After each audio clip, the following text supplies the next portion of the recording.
Welcome to Converge. This is an episode that was supposed to be recorded in Money 2020, but our gracious guest agreed to join us after the show. Jessica Chen Riolfi, welcome to Converge. It's great to have you here.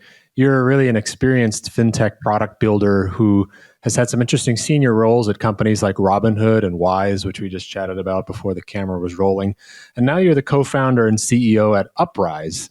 So can you tell our listeners a little bit about give us some background first, and then you can go into what you're building at Uprise and your path to becoming a FinTech founder, because they're all so fascinating and different and diverse out there. For sure. It's great to meet you, Alex. Thank you so much for having me on the podcast. Maybe start really quickly with an intro. So I'm Jessica, as you mentioned, the co-founder and CEO of Uprise. Maybe we're going to get much more into Uprise, I'm sure, but my background has been in product in FinTech for a long time now. And so you mentioned some of the great places that I've worked at: Robinhood, Wise, also led product at Earnin, which is earned wage access. Started my career in traditional finance at JP Morgan. And so have been through the ups and downs of financial services, FinTech, for some time. It's been amazing to see all of it evolve. And very much, I would say, like, having been in FinTech a long time was also why I then threw my own hat into the ring to become a FinTech founder. But happy to get more into that. Yeah, your backstory is interesting in that I understand your mom worked at the FDIC, and so you're always able to turn to her for somewhat timely and succinct financial advice. Enviable position to be in. Is that the kind of advisor you're trying to create at Uprise? Was your mom an inspiration for that? Oh, 100%. 100%. I told my mom that, actually, and in the early days, I actually recorded a YouTube video of me interviewing my mom, which surprisingly is like the number one viewed video now on our YouTube channel. But yes, like very much inspired by my mom, who from a very, like, my first memory of finance, of money, it was my mom taking me to the bank to open a checking account when I was really little, like 5 or 6, and her telling me about the FDIC limits and, like, not to ever put money above that limit and this kind of stuff. And so it's just been something that we've talked about a lot in my family growing up, managing money both personally, but also how the financial system works. And then coupled that with my work afterwards in FinTech to really democratize access, to bring down prices of a lot of the financial services that we use day in and day out for a lot more people, which led me to want to throw my own hat in the ring, because there's still so much more to be solved. But then B, I was working at Robinhood, which is the role right before I started my own company, where I was like, the number one thing that people on Robinhood need, or the number one thing that people ask questions about, is like, okay, but what about my situation? What stock do I buy? How do I make this make sense for me? And the realization that much better financial advice, much more personalized financial advice, coupled with all of the AI technology and everything that's happening in tech, like, how do we make that a reality for a lot more people? Yeah, I love that. So the more people who you serve among small business owners, what are some of those unique challenges that they face when it comes to financial planning that you're really trying to solve with Uprise? For sure. And so I think it requires maybe just a minute to, like, describe the sort of steps that we've taken in our founding journey. We were initially founded in 2021. To serve Robinhood type customers, sort of millennial, like, direct to consumer type of customers. And we sort of have now honed in entirely actually on small business owners. And that was because we got pulled in that direction. And so a lot of this founding journey has just been listening to the market, listening to where the needs are and this kind of stuff. But then to answer your question, we found that small business owners had a lot more questions, topics we could help them with. So that would be things like, should I do an S Corp versus an LLC? How do I just set up my finances? Oh my gosh, I think I might owe back taxes or whatever it is, and helping people sort of set up their financial foundation, both business and personal, because for small business owners, they are absolutely one and the same. And so helping them just be that general practitioner almost of like, got a question about your finances, we'll help you figure out the right next step for you. And then sort of, make sure that you're able to focus on your business, which is what you actually want to do. So let me know if that answers your question around how we help. Yep. Yeah, absolutely. I'm curious also about like the reaction to using AI for financial advice. Obviously, it's something I've grappled with in my own personal financial products, having a little bit of resistance or at least questioning it at first. Do you think that there's still that resistance in the market to using AI for financial advice? And what guardrails have you built into your product at Uprise to make sure that you have confidence, or your customers have confidence in the advice that's being generated by your large language models? Yeah. I definitely think there's a lot of resistance to using AI. There's resistance to using AI for customer support, let alone AI for your finances. And so we've actually heard, not from our case, but from other founders, where people will get angry at the AI, right? And just not trust the results. It's not quite there yet. So at least from what we're doing, these are people's finances. It's very personal. We cannot get it wrong. And so our solution is human in the loop. And so from the perspective of the customer, so a small business owner comes into our platform, onboards, gets connected one-to-one to a human advisor. And that's honestly all they need to, that's the product. They have access to a human advisor. That advisor is giving them recommendations. You can chat with your advisor on an ongoing basis. And in the background, where the AI comes in, is all of the advisor tooling that we have built in-house from scratch, that makes that one advisor able to serve 1,000 customers instead of the normal 100, 150 that advisors serve. So that's how it's coming to play now. I do see a future where AI gets really good. We're all developing relationships with our advisor or what AI friends or whatever. But for the meantime, and especially with finances, being very careful about, taking one step at a time and not jumping too far ahead. Yeah, for sure. Yeah, it sounds like you have the right approach. What was the thinking behind partnering with third parties who are embedding your financial advisor into their platforms? Where did that idea arise from, and how did you see the need was there? Was it sort of your idea to begin with to sort of sell this solution to third parties, or did that sort of just naturally evolve as you started to grow the product and the business? Similarly, it naturally evolved. And I think the thing that really triggered the light bulb of, so to just back up a little bit, we don't go direct to consumer. We work with partners, so other fintechs, financial services players that work with vertical SaaS companies that work with small business owners to embed a financial advisory offering on top of what they're doing. So it's a premium tier that they're now able to offer to their small business owner customers. The reason why we decided to do that was because it's a meaningfully better end customer experience. We realized initially when we went direct to consumer that the advice itself is only 50% of the battle. So let's say that you need to set up a solo 401k and contribute X dollars to it.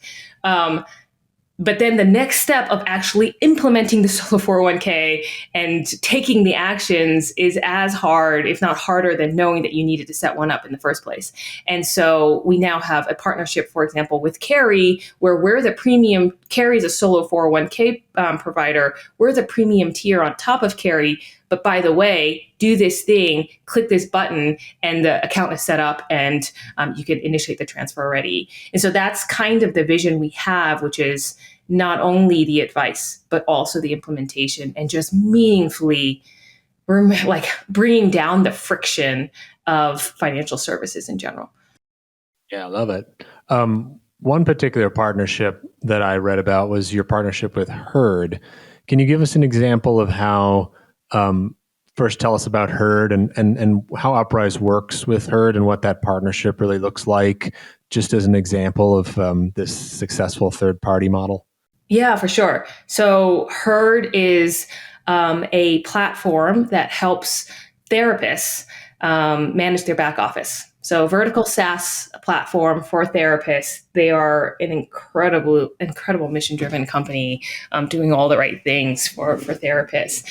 And so we power our premium add-on to their platform. Their platform today does accounting, taxes, payroll, these kinds of services for therapists who are setting up their own practices. And then on top of that, you can get financial advisory for an add-on. And we're helping those therapists. We're very much an extension of Herd.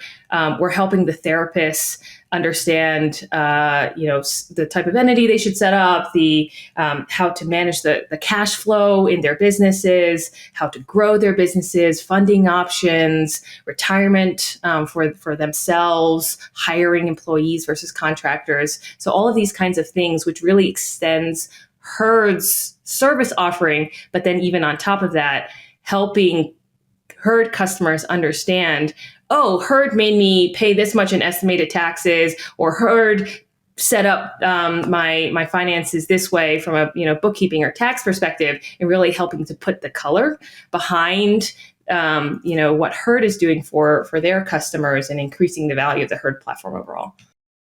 Great example. In terms of like embedded finance as an industry, it's obviously been gaining a lot of traction, particularly for small, medium businesses. What are your thoughts on the future of embedded finance? I seem to ask all of my guests this, and they all have different interesting answers. But what do you think is, in your view, what's the potential impact of embedded finance on small business, besides it just definitely having a significant role in operations and day-to-day activities? Yeah, I think that's a really interesting question. So one of the things, I think the reason why vertical SaaS and the reason why small business is very much growing in the fintech sector and in general is that there's now an ability to really customize the experience, right, for each vertical. Like one of the things we've heard from Herd is that therapists have these really unique needs. They don't have inventory. They don't have, the specific things that an e-commerce company might have. And so they're really able to build exactly what that therapist needs, the exact right solution for the therapist. And so I think one of the really nice things is you are able to, through embedded finance too, continue to provide that customized, now it's a customized fintech experience, a customized banking experience, a customized financial advisory experience. So I think it just makes the product better overall for small business owners, for people's specific situations. It speaks to them. And maybe more broadly speaking, in embedded, I see that industry also like partnering with each other. And so this is something that I would love to do and love to spearhead as we continue to grow, which is integrations between all of the various embedded products. So we should be integrated with embedded payroll, and we should be embedded with embedded lending and this kind of stuff, where we're all sharing data with each other, such that when we go to a vertical SaaS provider, we can say, hey, honestly, you have, you don't need to worry about data sharing. We're already integrated with all these other guys. You just turn all of us on at the same time, and just, again, meaningfully, I just think about reducing friction throughout this entire ecosystem to make that experience possible for the end user as quickly as possible. Yeah, that's totally what it's all about. We've talked about your business offering, but you also have a personal financial planning aspect of your platform. How do you balance the needs of both the individual clients and the businesses? And are there any overlaps in the challenges that they face that you've been able to sort of tackle together? And what are the separate things that you have to look out for each of those aspects of your platform? Yeah. I would say maybe if I just back up a step, for the small business owners that we work with, we help them with both business and personal, which means it very much grows out of first understanding personal, and then you add a whole bunch of business related topics on top of what your expertise, and coding that into our system as well.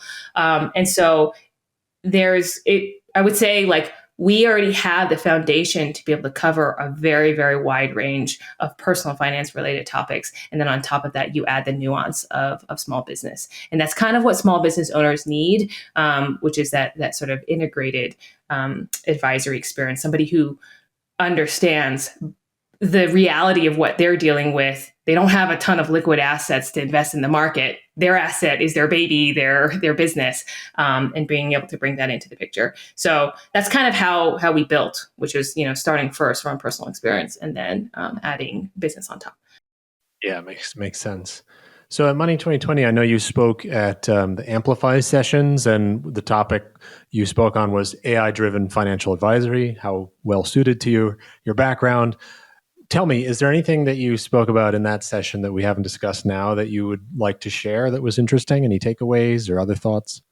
So actually, maybe just a quick correction. So I actually spoke at Money 2020 last year about AI-powered financial advisory. Oh, and then not this year. Okay. Gotcha. This year at Money 2020 actually spoke about the founder journey and the craziness of the founder journey, which another good topic. Also happy to talk about. But from last year's session, what we talked about for AI-powered financial advisory was very much the fact that this technology is going to change.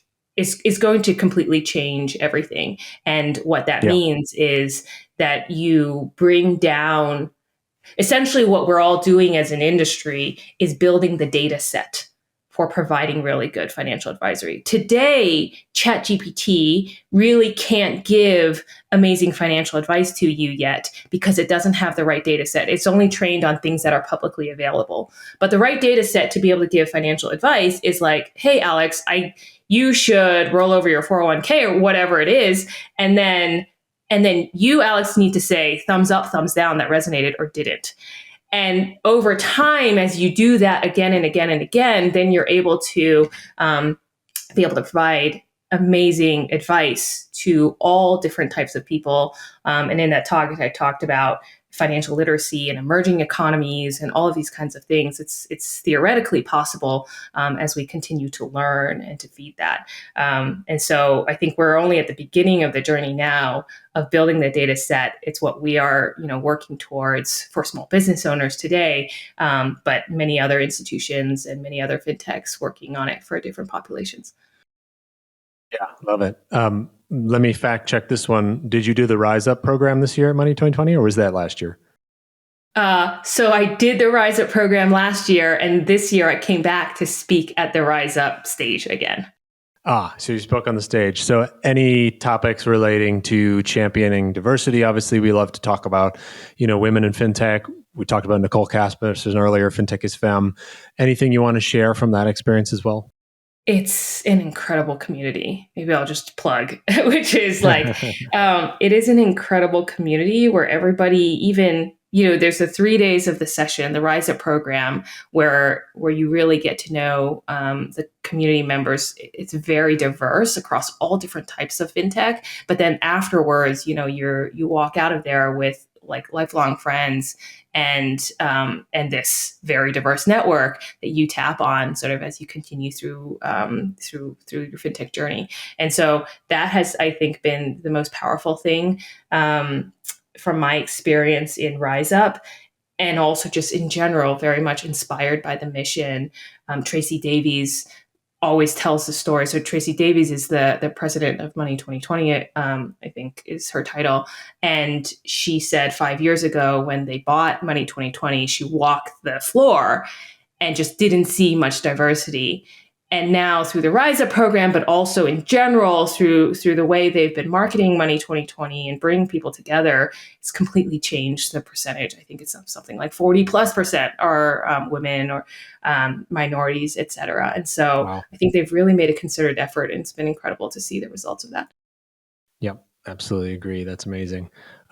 Last but not least, tell us about Uprise's future goals? Are there any new features or services in development that you can tease out or that you're particularly excited about that you want to share? Perhaps, relevant to our shared small, medium business listeners and audiences? Yeah, lots to come. So we just raised our seed round not that long ago. We announced it right before Money 2020. And so this is now, I think, the most exciting time where we're able to be heads down and really build features. And so a lot more partnerships to come. So we have the few that we're able to mention. NerdWallet is another one of our partners. And then on top of that, we have a few partners in different verticals that are still under NDA in pilot. So those are coming up soon. And I think from there, it's just a lot more about really realizing this admin tool, this advisor tooling that we've been building in the background, making that happen, integrating much more deeply into tax and books, like the different bookkeeping software and that kind of stuff. It needs to feel like magic, and that's what we're building towards. Yeah, sounds like you're well on your way to that magic. That's exciting. Well, thanks, Jess. It was great to meet you. Best of luck to Uprise and the whole team there.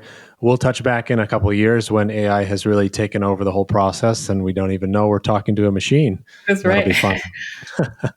Thanks again for joining, Jess. Great to have you. Thank you so much for having me. I enjoyed the convo.